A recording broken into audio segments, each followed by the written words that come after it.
ಸ್ಯಾಂಡಲ್ವುಡ್ನ Dimple queen Rachita Ram ಇದೀಗ ಹೊಸ ವಿವಾದದಲ್ಲಿ ಸಿಲುಕಿದ್ದಾರೆ.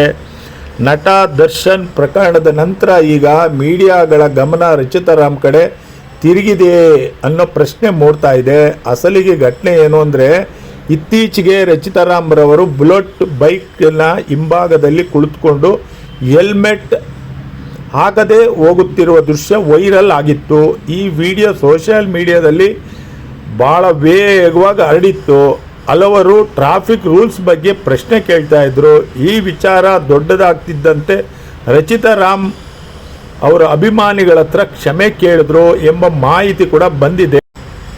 ಸ್ಯಾಂಡಲ್ವುಡ್ನ ಡಿಂಪಲ್ ಕ್ವೀನ್ ರಚಿತಾ ರಾಮ್ ಇದೀಗ ಹೊಸ ವಿವಾದದಲ್ಲಿ ಸಿಲುಕಿದ್ದಾರೆ. ನಟ ದರ್ಶನ್ ಪ್ರಕರಣದ ನಂತರ ಈಗ ಮೀಡಿಯಾಗಳ ಗಮನ ರಚಿತಾ ರಾಮ್ ಕಡೆ ತಿರುಗಿದೆ ಅನ್ನೋ ಪ್ರಶ್ನೆ ಮೂಡ್ತಾ ಇದೆ. ಅಸಲಿಗೆ ಘಟನೆ ಏನು ಅಂದರೆ, ಇತ್ತೀಚೆಗೆ ರಚಿತಾ ರಾಮ್ ರವರು ಬುಲೆಟ್ ಬೈಕ್ನ ಹಿಂಭಾಗದಲ್ಲಿ ಕುಳಿತುಕೊಂಡು ಹೆಲ್ಮೆಟ್ ಹಾಕದೆ ಹೋಗುತ್ತಿರುವ ದೃಶ್ಯ ವೈರಲ್ ಆಗಿತ್ತು. ಈ ವಿಡಿಯೋ ಸೋಷಿಯಲ್ ಮೀಡಿಯಾದಲ್ಲಿ ಭಾಳ ವೇಗವಾಗಿ ಹರಡಿತ್ತು. ಹಲವರು ಟ್ರಾಫಿಕ್ ರೂಲ್ಸ್ ಬಗ್ಗೆ ಪ್ರಶ್ನೆ ಕೇಳ್ತಾ ಇದ್ರು. ಈ ವಿಚಾರ ದೊಡ್ಡದಾಗ್ತಿದ್ದಂತೆ ರಚಿತಾ ರಾಮ್ ಅವರ ಅಭಿಮಾನಿಗಳ ಹತ್ರ ಕ್ಷಮೆ ಕೇಳಿದ್ರು ಎಂಬ ಮಾಹಿತಿ ಕೂಡ ಬಂದಿದೆ.